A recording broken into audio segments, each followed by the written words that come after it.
इस वक्त मैं हमीरपुर ज़िले के सरीला तहसील में मौजूद हूँ, जहाँ पर 49 वर्षों से चली आ रही महाशिवरात्रि के उपलक्ष्य में हमारे साथ महेंद्र मंत्री जी हैं, जो अपना दल एस के जिला अध्यक्ष हैं।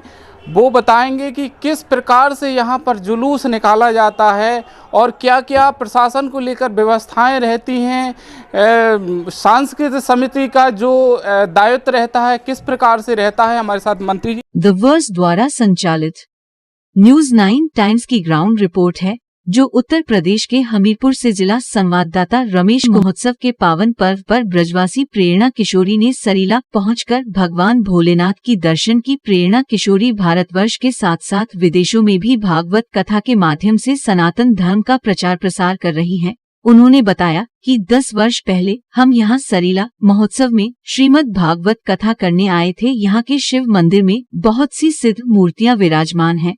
कई वर्षों से मैं शिवरात्रि में भगवान शैलेश्वर भगवान के दर्शन करना चाहती थी। यहाँ आने से मेरी मनोकामनाएं पूरी हुई। यहाँ का क्षेत्र महाभारत काल से जुड़ा है। सरीला के आसपास के क्षेत्र में बहुत सारे ऋषिमुनियों ने तप किया है।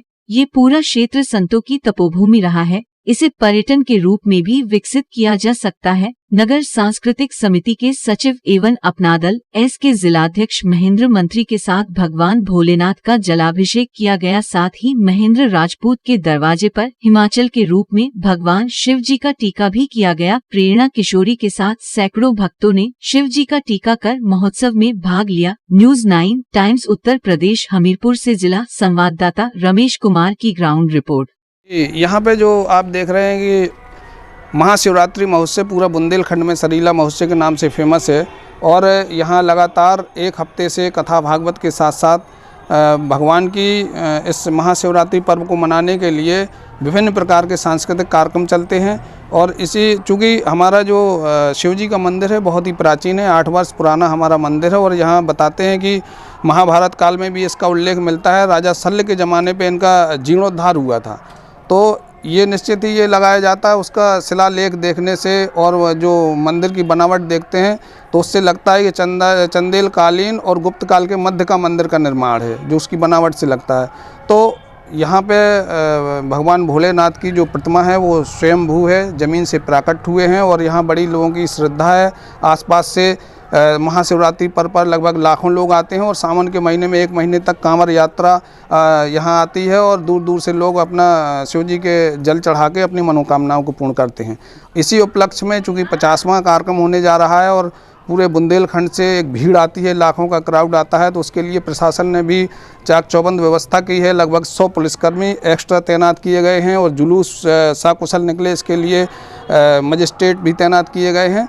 इसके लिए हम पुलिस प्रशासन को भी धन्यवाद देते हैं और सरकार से मांग भी करते हैं कि चूँकि ये बहुत प्राचीन स्थान है और पूरे बुंदेलखंड में ये इसके प्रति बहुत ही श्रद्धा है शिव जी के प्रति, तो हम चाहते हैं हमारे जो माननीय सांसद जी हैं, जनप्रतिनिधि हैं और माननीय योगी आदित्यनाथ जी हैं, जो इस समय देख रहे हैं आप धर्म पे कितना काम करते हैं, तो हम चाहते हैं बुंदेलखंड में जिस तरह से पर्यटन का विकास हुआ उसी क्षेत्र में हमारे सरीला को भी लिया जाए। और इसके आसपास में माता महेश्वरी मंदिर हैं, चंडोत में चमन ऋषि हैं और कदौरा में करधम ऋषि हैं, तो बहुत सारे ऋषि मुनियों का उल्लेख भी मिलता है। वेद व्यास भी हमारे यहीं से हैं जिन्होंने महाभारत में अपना योगदान दिया है, तो हम चाहते हैं इसको भी पर्यटन के क्षेत्र में डेवलप किया जाए। सरीला में कितने दिन प्रोग्राम चलता है? लगभग 1 सप्ताह लगातार कंटिन्यू प्रोग्राम चलता है। कथा भागवत के साथ साथ रात में सांस्कृतिक कार्यक्रम भी, बच्चों के कार्यक्रम भी लगातार चले आ रहे हैं और पूरा क्षेत्र, पूरा गांव मिलकर इस कार्यक्रम को करता है और इसके लिए मतलब हर तरह से सहयोग मिलता है। जी, कहाँ से शुरुआत होती है जुलूस की? जुलूस की शुरुआत चूँकि शिव पार्वती जी का रात में विवाह संपन्न होता है, उसी उपलक्ष्य में दूल्हे के रूप में भगवान भोलेनाथ की बारात निकाली जाती है और पूरा परिक्रमा मार्ग में चलते हुए, जिसमें लाखों लोग के साथ साथ विभिन्न प्रकार के स्वांग भी उनके साथ चलते हैं। तो उसके बाद शल्येश्वर मंदिर में उनका समापन होता है, वहीं से शुरुआत होती है। तो पूरा गांव उनको दूल्हे के रूप में, भगवान हिमाचल के रूप में उनका जो है टीका करता है और सारे श्रद्धालु शाम को जाके वहाँ पे माता शिव जी और पार्वती जी का विवाह संपन्न होता है। इसी के साथ ये कार्यक्रम संपन्न होता है और रात में भंडारा भी चलता है, जिसमें हजारों श्रद्धालु दूर दूर से आके भंडारे का प्रसाद भी पाते हैं। मेरे साथ अपना दल एस के जिला अध्यक्ष महेंद्र राजपूत साथ में थे और उनके साथ में मथुरा से आए प्रेरणा जी हैं हमारे साथ। वो ये जो भागवत जो यहाँ पर कराई जाती है उसके उपलक्ष्य में क्या आपको कभी ऑफ़र आया है सरीला में? प्रभु जी बिल्कुल, मैं सरीला में 2014 और 2016 मैं प्रोग्राम यहाँ कथा करके गई हूँ, भागवत कथा। और बड़ा ही भव्य कार्यक्रम यहाँ पर किया जाता है और मंत्री जी के द्वारा जब कार्यक्रम किया जा रहा है तो बड़ा विशाल उसकी व्यवस्थाएं होती हैं और बहुत सुंदर होता है ठाकुर जी की कृपा से, शंकर भगवान की कृपा से। और आज का दिन तो बड़ा ही मतलब शुभ है कि आज महिला दिवस भी है और भगवान शंकर का शिवरात्रि महोत्सव भी मनाया जा रहा है।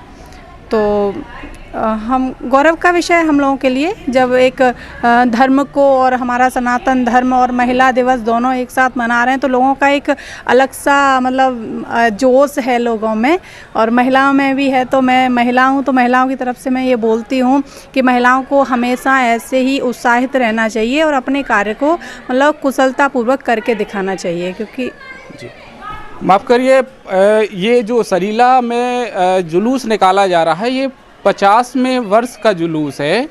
तो मेरे साथ बने रहिए सरीला में शिव बारात देखने के लिए। हमीरपुर से न्यूज़ 9 टाइम रमेश कुमार।